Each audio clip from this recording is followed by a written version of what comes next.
there's Ringo outside. Hi, buddy. Ringo. He's busy. He likes to lay out in the sun a while. There's more sun out there. Very nice day today in Florida. Hi, buddy. Hi, buddy. We had a cold front, so it's not so humid now. All right, let's take a look at the glaze kiln. Okay, so I haven't made a video in a while, so this is months later since the last video. I've been working on various things. I kind of took a pottery break though, so that's the main reason why I haven't done a video. With the problem, well, I mean, it's more than a problem, but the high water clay situation, I was using Earthen Red before to do low fire. And I've used that clay in mid-range as well. And I did a lot of testing last year with the Earthen Red and for slipware. And it was a lot to do. So I got really disappointed, you know, as we all did with high water and everything in North Carolina. It was just a sad thing. And everybody was hoping that high water was going to come back, but I guess they're not going to. So I can't use that clay anymore. No one can unless a different supplier decides to make it. There really isn't a comparable clay. I think Kentucky Mudworks has one called like River City Red. They don't really say though that it will go above like Cone 04. They kind of say it's not really meant for that, but I guess you can. And then it's kind of harder for me to get Kentucky Mudworks. So I went back to Laguna. I was using 106 in probably one of the first terracotta or earthenware fires that I did. It warps too much for me. It's too temperamental. I mean, it was almost like using porcelain in a way because it had to be dried very slow. I didn't really like it. There's plenty of other terracotta clays out there, but I decided to do 107 now, which it's the grogged version of 106. It probably has a different number, but my supplier uses the 3-digit ones. Most of the clay in here is going to be 107, okay? So, and I also have a little bit of Earthen Red left. So this was actually a Cone 06 glaze. I only attempted this once before, bisquing higher and then glazing lower. When I did it before, it was a disaster. I was using the Sheffield Pottery terracotta.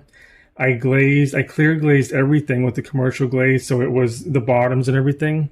It was all bubbled. It was the worst glaze firing I've ever done. I think everything in there was bad, and I didn't even post the video because it was that bad. So the thing is I bisqued this to Cone 04 with like a 15-minute hold on it. So it really was more of an 03 bisque. This clay and the 106, once you get up to a really high bisque, it really does not accept glaze well. So it is getting pretty close to like a low absorption vitrification around Cone 03. And I know maybe some potters go a little higher, but it does not want to take glaze. So in this one, I did 04 with a 15-minute hold, kind of like an 03. It barely will take glaze. Doing that, and this is all brush on. Nothing was dipped in this because I don't have any Cone 06 dipping glaze. What I did in this one though is I got some Terra Sigillata, and this is the Terra Sig that's from New Mexico clay supply. You can get it through Clay King. So I've never used a Terra Sigillata that worked, so I took a big risk on this. I made my own before, and it peeled off. One of the things that I noticed, so once you do that on the bone dry, and you can burnish it. I did that, and in the glaze, after it was bisqued, when I glazed it, you can see here, see that line? Because when I brushed it on, I wasn't that careful because I didn't think it really mattered. Well, it does matter because the glaze was actually being repelled by the Terra Sig. So that tells you that it really does fill those, small voids and stuff, and it makes a more a tighter surface. And that's what it was used for historically. It was actually used as a glaze. If you go up really high in temperature, it will become a glaze. So you really have to be careful then, because it was almost like waxed. The glaze sometimes would come away from that area as I was painting it on. I didn't even know what was happening at first because I forgot that I did get Terra Sig up on the sides. So I guess you have to be really careful with it, because it's going to be a problem when you go to brush your glaze or dip. I didn't know that. Okay, so the second thing is I'm testing mostly Colorobbia glazes, I guess how you say it. They're an Italian company, Colorobbia, and I have just a bottle here to show, and this should show it the right way around. I have a new phone too, so hopefully this is working better than the last one. Let's go about right there. I just got a bunch of small sizes from them. The reason I'm doing the Kono 6 is because of this. They want it to be a Kono 6 glaze with like a 15-minute hold, which to me is closer to like an 05. So that is the Cone 06 right there. So that is a very hard Cone 06. So I guess that's what they want, but that's what they tell you on the website. It's not a lot of information about the firing, but it's kind of produced more for like the paint your own pottery studios. Most of the low fire glazes are like that now. There's not a lot of like, what I would call professional glazes like we have in the stoneware mid-range. But, this was my first time trying this with the Colorobbia. They have some really interesting looking glazes. They have a couple different lines, and we'll get into that now. Okay, so I used one of their lines is called Bellissimo. It's very similar to Stroke and Coat. Doesn't look as good directly on the terracotta though. I don't know if this is going to pick that up. It's an evil eye ornament. And these were thrown, so they're like little discs. I kind of like the look of being able to see the clay, if you can see that. It is showing through because the Bellissimo glazes are actually kind of watery. So they're different than Stroke and Coat in that they're watery. They are very pigmented, but when you paint them on, this was 2 coats, probably needed 3. So I don't know. I kind of like either the Stroke and Coat or really the foundations in Mayco will give you the coverage because that's what it's designed for. Bumping the camera here. So this is all Colorobbia. So that's like Deep Sea. That is called Snow Queen, Blue Isle, and Black Swan. So really what I would use these for is doing Maiolica, which I will do in a future video, because when you brush them, you can really get more of a painterly look out of them. So I have 4 of these, and these are all the same glaze. Some of them look a little bit better, so I don't know if I would refire these or not. Possibly, because they do look a little bit too streaky compared to what I was hoping for. Okay, so let me get these sharp things out of the way. You always want to get your stilts out of the way because it's really easy to cut yourself on them. Okay, so this was the container I just showed. This is Sagebrush by Colorobbia.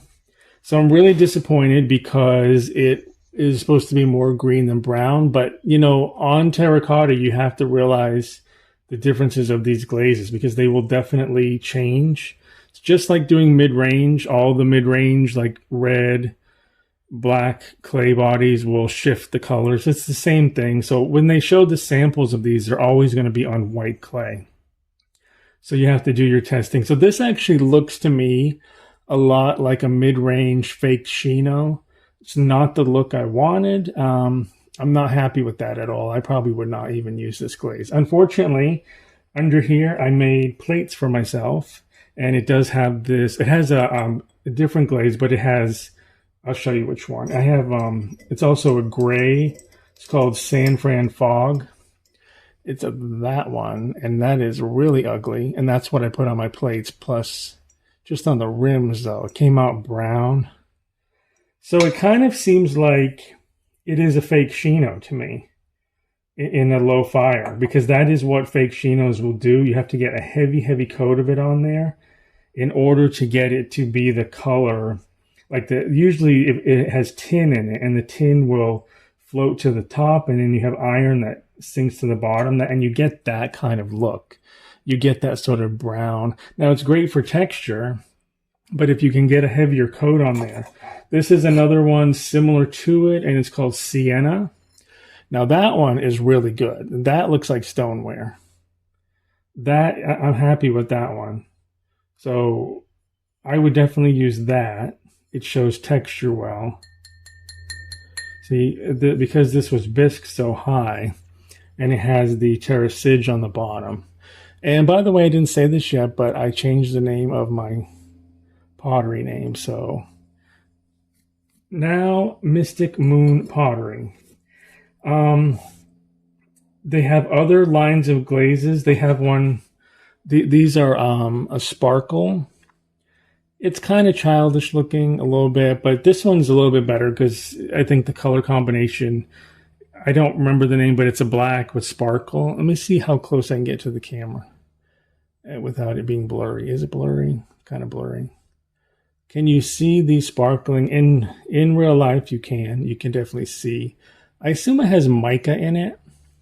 I don't know. I tried it also at Kono 4, and it seemed to be less sparkly, so you do lose it. But in real life, that amethyst is really good. So I think what I did with this one was I did it all in black, in the black sparkle. I think they're called this fairy dust glaze. That's what they are. And I can grab that to show you what it looks like. But it just comes in tall plastic bottles. I did it all in black, and then I put the amethyst fairy dust on the inside over the black. So that came out really good. And then I used, I believe it's Antique White by Mayco on top of it. And I think that's a really good look. I didn't know if this would hold up. It kind of did like a little bit of a crawling thing, which is good actually, because it makes it look more interesting. So I do like it. There's going to be some more pieces, and they have quite a few colors in that. Let me put these to the side. These are the sagebrush, and there's, let me see if how we're doing. I'll show you that in a second. Get rid of this. Put that to the side. Okay, so usually lids is where you can get a better sense of the colors. It's not the best color, honestly. It's kind of a drab green, but it is a sage color. I just wish it didn't have the brown underneath it. And these are little salt cellars. They're fine. I don't know. I didn't get enough. I guess you need like 3 really good coats of glaze for that. And everything has the Red Art Terra Sig on the bottom, which does seem to be pretty good for sealing it up a little bit better. I don't know if I still wouldn't call it like, you know, dishwasher safe, which I don't even know if we should be calling stoneware dishwasher safe at this point. Some of the things I've seen. Okay, so this I tried a wax method. That's more childish looking to me, the color. So what I did on this one is I put down Mayco Foundation Antique White front and back. I didn't know if there was going to be a compatibility problem. And by the way, I got the Colorobbia glazes from Bisque Imports. I don't use any of the Bisque, but they do have the glazes. I think one of the other suppliers does have them too, if you are interested in trying even just doing the fairy dust glaze. Hopefully it shows up as the sparkle, because in real life it's actually very sparkly. It's subtle enough that it's not like gaudy, and it kind of works for this kind of thing. This is a smudge bowl, so you would lay the sage down. And so what I did is I waxed this. It's okay, but I think maybe just painting right over the top with the glaze is the way to go. The fairy dust glazes are a little bit like a semi-transparent. That's why I think I did wax these, but it didn't really bead off of those small, the stars in the background, but it shows through. So that was actually pretty good. So I don't know. I think I probably would do the wax method again. I have one down here that didn't work so well. I already know, but we'll see in a minute. Okay, so this one is Colorobbia Egyptian Blue, which is really, really nice. So let's see. I mean, it's very stoneware looking. This one has a texture on the back, and you can see that it picked up the texture pretty well. The glaze that you're seeing, and I keep bumping into that handle. Let's see. That right there, which goes on the inside, and that's really, really nice. That is called Spruce. They have a line of glazes within the Terra glazes, they're called, that are adventurine or reactive glazes, and Spruce is one of those. It gets kind of metallic looking. The runs happened when I was painting them on because they are fairly watery. So I just let that happen. That's actually really nice. I like that a lot. Kind of is very stoneware looking. So that's pretty good. And that was Egyptian Blue all over the whole piece. Let me get these out of the way. Okay, so then the spoons are going to be for some salt cellars. Okay, so this is like the real reason why I want to do low fire. And I know you can do this in mid-range, but your options are more limited. So this is a silk screen that I made from the Easy Silk Screen kits. I've been using those for probably about 10 years off and on, and very disappointing in stoneware because I would mostly do it as an underglaze. It's hard to get the underglaze at the right consistency because I would find that it would peel up because it was too dry after the bisque. So what this is all glaze on glaze now. This is Tuxedo, Mayco Tuxedo with silkscreen medium through the silkscreen. I used watered down stroking coats for the color. I waxed the whole thing. And then I should have told you the first thing I put down was Foundation's Antique White. That's what this is. I like the Antique White because it's not that, like, that artificial white that most of the white glazes look like, because it's just opacifier. So I have that on both sides. I have that design on both sides. The whole thing had antique white inside and out. In the future, I probably would not do that because I ended up just using black foundation on the inside. I didn't plan this well because I was experimenting and trying to see what the glazes did because I've never used the Colorobbia glazes. So this is Colorobbia. What did I say they're called? I'm not good with the lines of glazes. Remember what they are. Fairy Sparkle, is that what I said it was? Something like that. It's the sparkle glazes. Let me just get a container. Hold on. So this is how they come. These are the Fairy Dust glaze. Their labeling is very, I don't know, not very attractive labeling. But they are an Italian company and they specialize in like Maiolica type stuff. So Fairy Dust, not Fairy Sparkle. And that's the color that I used. It's pretty true. And that's Moon Glow. And the Moon Glow is over Antique White. So the concept with the terracotta is I'm putting down glaze, almost like I would doing slipware, but I'm using glaze instead of slip. I've had a lot of trouble with getting the slip to work with the glazes because it will shiver off. So I waxed that and then just went over it. I don't think I went over this, but I just went around so that I had that edge with the Moon Glow. And I did 2 coats of it on top of 2 coats of Antique White. So you can get away with a lot of coats of these low fire glazes. Now it can add weight if you go too much. So you can see the sparkling. It's pretty good. And that's just Foundation's black on the handle and on the inside. So I am pretty happy with that, and that's the Terra Sig on the bottom. And there's a lot of detail in that particular silk screen. All right, here's another silk screen I did of a lunar moth.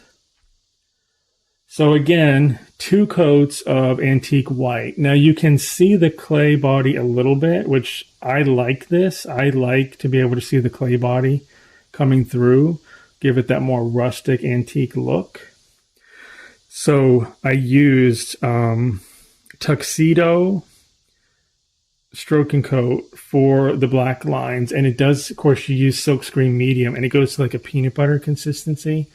You don't want it to be too dry because it probably would start to flake off. It's tricky, but it's not that hard. It's actually easier to do glaze on glaze than it is to do underglaze on greenware, just because this type of glaze, the foundations, there's something that they do to this glaze that no other company I've seen has this. And I think their mid-range glazes are similar. When you put that down, that first coat in particular, it stays on, like, you know, it has like durability. So when you're handling it, it's almost like glue. It has like such a hard consistency to it. So then the second coat is very easy because now there's tooth from that first coat. And I'm hopefully going to do some videos of the actual glazing, because I think foundations is a really interesting thing. And you can use it in mid-range because they do show that, and some of them will lose their colors and stuff. But getting the silk screen on it is super easy because it's like a canvas almost. It's like a canvasy type texture, and it just absorbs and worked really well.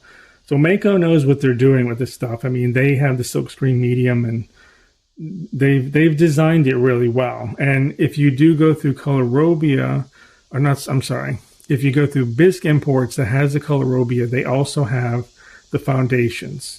So if you go to Bisque Imports, you have to create an account, but they do have this, and they're $10 a pint. Clay King was that like $13 a pint, but you do pay shipping with Bisque Imports. But you can also get the Colorobbia glazes through there, which for some reason most suppliers do not have. So the other thing was, now again, I put antique white all over this, so inside and out. I probably wouldn't do that in the future because it's just, you don't need to, but I was just trying to experiment. And then I used stroking coat sage. I think it's called It's Sage on the inside and the handle, and it matches this. I did a super light watercolor coat on here. Now you have to keep in mind the stroking coats are opaque, so you have to water them down if you're going to do this, but they sink right into the other glazes. Of course, the black line is also a glaze. That's tuxedo. So I used a rose color. I can't remember the name of it. I have a lot of stroking coats. And I finally found a good way to use them, but it all showed up. And I do find that, you know, when you're going to water down glazes, go with the darker colors, because even the brown kind of lost its, but it's all right. I mean, you don't have to have it be like dark brown. So I'm pretty happy with that. And then the same idea here. This is the Viking compass. I know how to say it, but it's one of those weird words. I'm not going to bother to do it right now. It's very hot in here. I'm in Florida, if nobody knew that part of it. And we did have a cold front come through, but running the kiln, it's super hot in here. I guess it's more of an Icelandic symbol than it is like a Norse, but I know it's all basically the same idea since the Vikings went to Iceland. But if you look this up, it's like Vigisphere, something like that. It's a popular tattoo, and I've been using this image. I have a stamp that I stamp directly into, and there's a piece in here with that. But this is a silk screen, again, antique white, 2 coats. I waxed this, and then I actually did brush over the whole thing. This is Blue Grotto, and that's a Mayco element. It kind of came out gray, which I kind of like better than the blue. I can show you the tester that I did in the previous firing, if I can find it's over there. I might show you that, and that's black foundation. So same idea. Let me get that tester. I want to show you why I did what I did. So Mayco has some projects where you can put elements on black. So I just did this piece heavier. It's kind of like a heavy, just cylinder. So this is black foundation, and this is antique white foundation. So, and they're all elements over the top. And I also had left a bare spot so I could see what it looked like bare, you know, the coming into contact with the clay. It doesn't do well on terracotta. It's interesting sometimes, but the terracotta does eat it up a bit.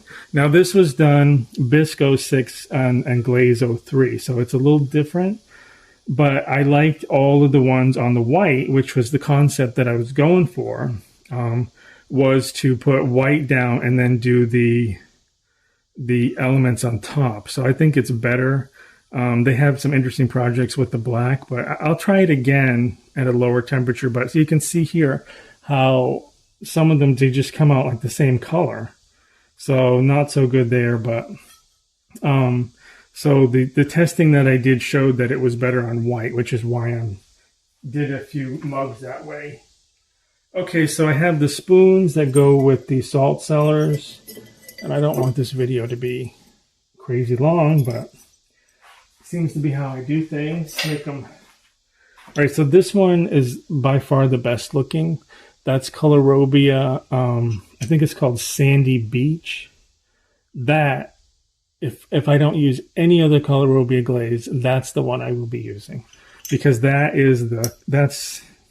the look that I like when it comes to like just doing solid white. It's like a cream color, really, really nice. And there's a salt cellar down here.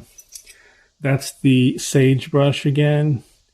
It doesn't look so good. It's not horrible. And then the San Fran fog is really bad. It's just brown. And that's bad because I did make some pieces with that. Okay, so I tested a bunch of Colorobbia glazes. This is graphite, which is like a more satin matte. I'm looking for more sculptural glazes, so that's probably good for that. Much better on the white because it's like a gray, and it's always going to be antique white that I'm using. It's like a more of a gray charcoal color. And then this one is one of the Adventurine. I think I don't know what happened there, a little wax or something probably got there. But it's called Emerald. It's very metallic. They're meant to be used on top of other glazes, all their Adventurine. So, but that's what it looks like by itself. And on the back is antique white, and this is a Plum Island transfer. You can do underglaze transfers directly on top in low fire. I don't know if you can do it in mid-range. Now, you would not want to use that. This was like a free piece that was in there. That's the only reason why I used it. You would not want to use blocky images like this. You would want to do the line work ones. The blocky images are going to have a little bit of a matte texture. That does. This is the same concept as Mayolica because you can use underglazes as Mayolica colorants. And I did another one, but I think I forgot to I didn't put 2 coats. I was like test glazed out. So this one is Cinnamon Colorobbia, and this one is Evergreen.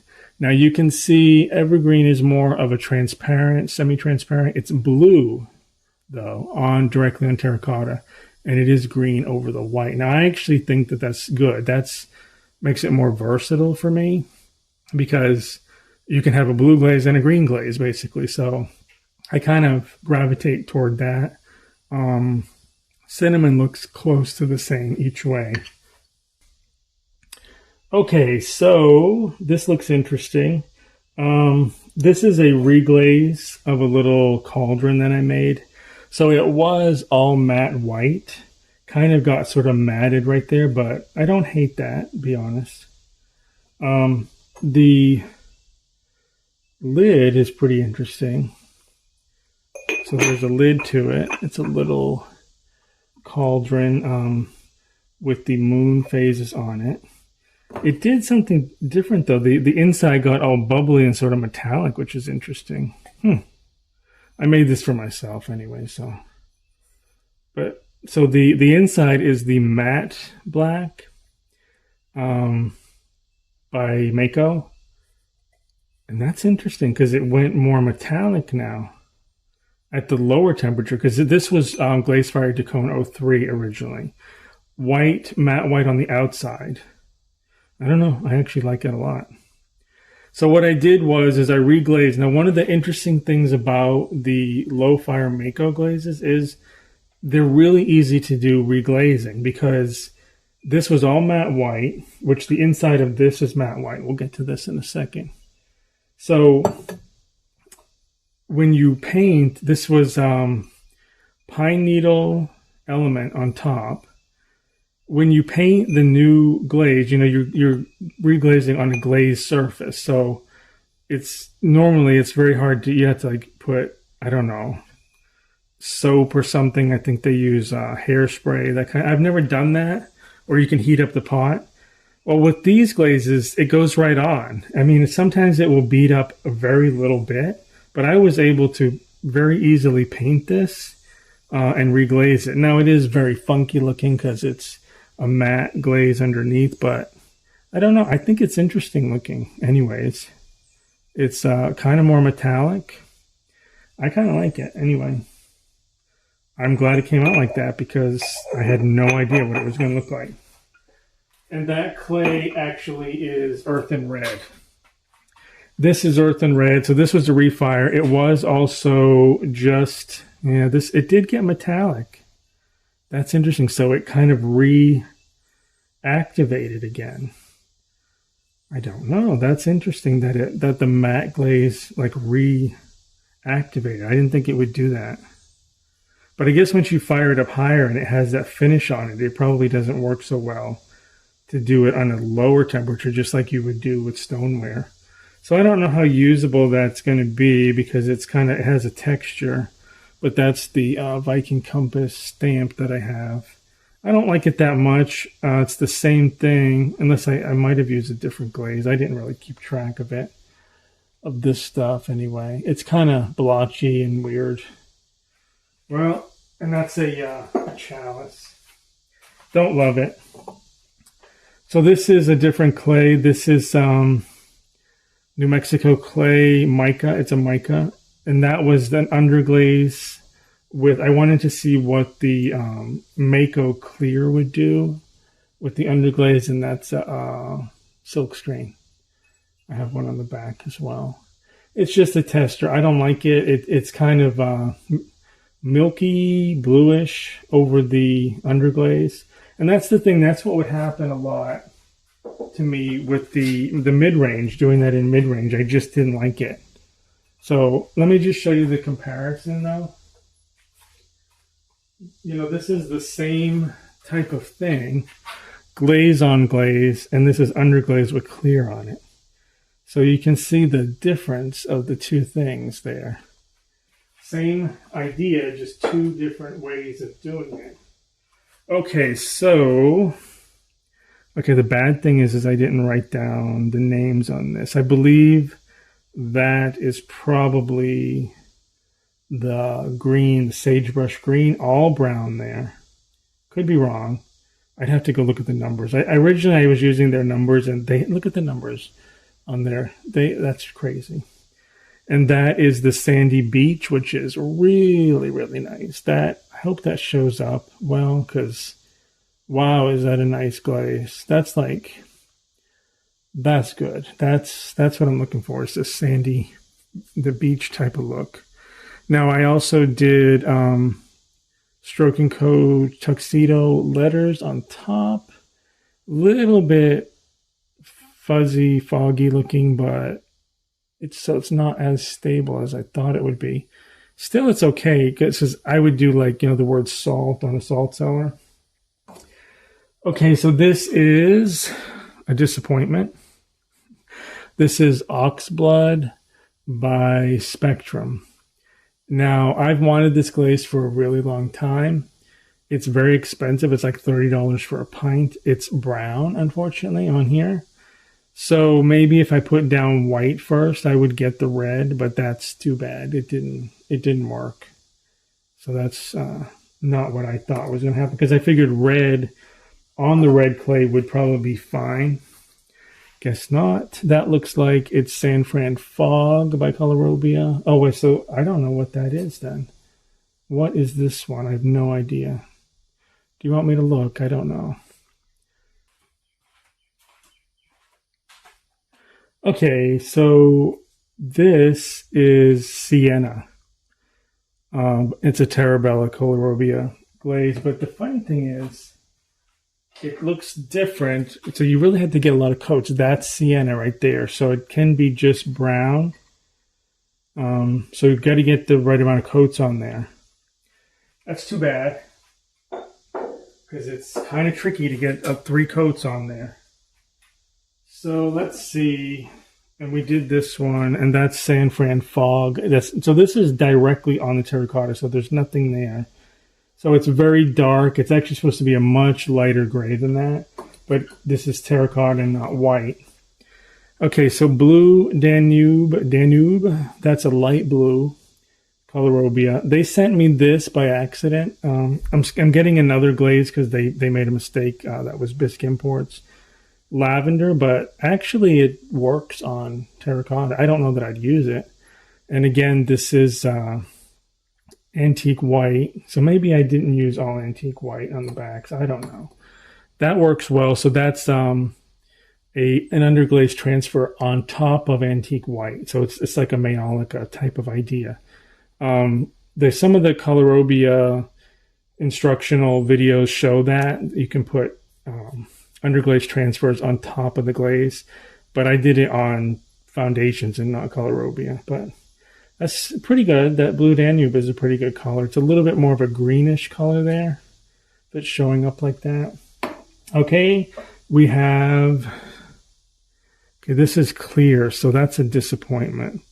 NTBR, which is the Mayco clear, it's milky. I was worried about that, and that's why I didn't really want to make any pieces, because I would like to do redware. It won't be with that, that's for sure. Now, you can get that fairy dust in a clear. So you can make anything sparkly by putting the clear on top of it, if you want to go that route. It did have the drip is a little bit of a color to it. But let's say if you just did,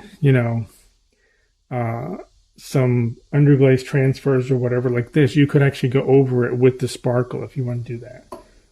So that's the fairy dust clear sparkle, whatever they call it. I don't know, but it's easy to find. All right, so I did use San Fran Fog on these bowls. These are like little salad bowls. I guess that would be just antique white. No, that's not antique white. This is Mystique White by Colorobbia. So that has a little bit more of a reaction. I think they used to call it reactive white, and that's it. On the inside, it has a speckling to it, if that shows up. This is San Fran Fog, which over the white, there's probably a little bit of overlap. That's more like what you're supposed to get, is this sort of gray greenish color. So I don't know. I guess I should have just done the whole thing white and then put the fog on top of that. But I didn't test first because I didn't have enough to really put in this kiln. I don't hate it. I really actually don't hate that. It just looks really rustic. Now the other thing is they have this thing called rustic brown, which is an adventurine glaze, which reacts, and you're only supposed to use it on top of other glazes. And I did that here and on the rim. So it does have a brown. Can you see the brownish line? It's interesting because you can just do white and then put that on as like a little bit of an accent. So it's kind of nice, actually. So that's that, and we will take out the next layer. Okay, so I have plates in that as well. Actually, I don't hate it at all, really. I was so afraid it was going to be ugly. I mean, the backs are kind of ugly because it's brown. But if it was more that, so if I brought that Mystique White up to the edge, I would have had the color that I wanted. And instinctively, I kind of knew that. But I still didn't do it, so I don't know. I didn't have a lot of this Mystique White either. So I don't know, I could probably try reglazing it because it's a little thin anyway. I'm not sure. I'm not sure if I would do it because it does seem to have a reactive tendency to it. I don't know. And I did use Terra Sig on everything, so it's not really what the clay looks like, but it's pretty close. So I have 3 plates. I know that's an odd number, but that's what I made. You really need 2, and then I just, you have an extra one. So they're all pretty much like that. This doesn't have as much of the reaction to it. Mystique White is pretty nice with the speckling. It's okay. Not my favorite thing in the world. It's not bad. And then just one more bowl, and then we'll have the bottom layer finally. Okay, so oh well. All right, so let's get rid of that shelf. I'll be right back. Okay, so that's interesting looking. So let's do, if you can, I don't know if you're going to be able to see because I can't really put the camera all the way down and see what I'm doing. I tested the fairy dust glazes over white and the clay itself. So it works either way, but you get the true color over the white. And I think I would probably use it that way anyways. So that's pretty good. So that line seems to be really nice. And this is what? I have no clue what this is. Oh, really? So this was actually black slip applied. I dipped it with the Mayco clear. See, and it turned it blue. So I don't know what it is about clear glazes. If it's just the frit that's in them that does this, because it is really hard to find clear glazes. And it may just be that the ingredients now are not what they used to be. Okay, so let me see. I'm going to get down in here. This is the sagebrush. Now you can really see where the Terra Sig is on the pot because I brushed it and kind of went over. So it resisted the glaze, which is why it has that line.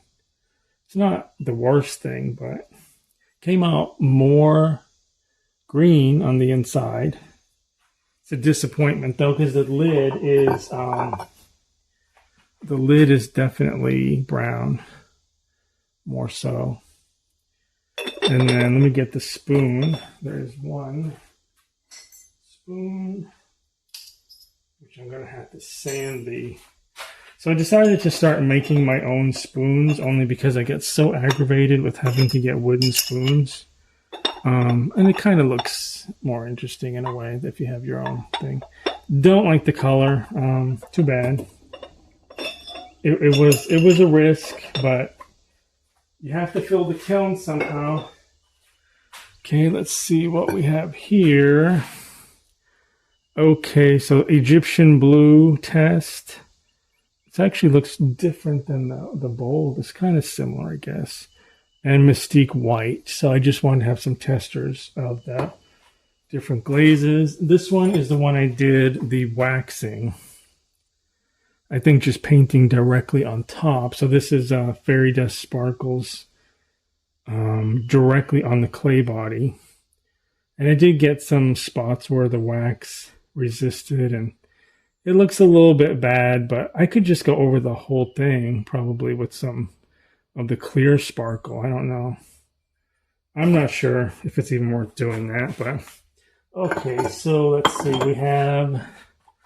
So this is the problem that I had. It's the Terra Sig repelled the glaze. This I think I probably would refire. It is a very beautiful glaze though, if you can get it to work. It's too rustic, leaving it like that. So I'm not sure. I think I just try to see if I can reglaze with this. Similar things happen in stoneware too though. I mean, it's brush on glazing is so difficult to get the right amounts. So let me see if the other one, I'm going to have to go put my head in front of the camera. Same idea. It's very rustic looking, which I like. I don't know. What do you think? I don't know. That's weird to me that it came out like that. Because it's still 2 coats. It just was resisting the glaze a little bit more. And it took much longer to dry over the Terra Sig, but it sort of did that here too. I don't know. All right, let's see. So I did a larger one, and you can see here there's some issues with it. Looks good. I mean, it's kind of a nice combination. The inside is kind of getting even more yellowy. So it's like the more you put on. This is Sandy Beach, Colorobbia. I don't know. That's kind of difficult to do, to glaze, but I think I'll probably be reglazing that. It got some pinholes in it. And let's see the spoon. So I was hoping to be able to like stamp the word salt into it right there. But it's pretty good anyway. It's just harder to use than I was hoping. So another mug. So this was a silkscreen again. There's 2 dragonflies on this.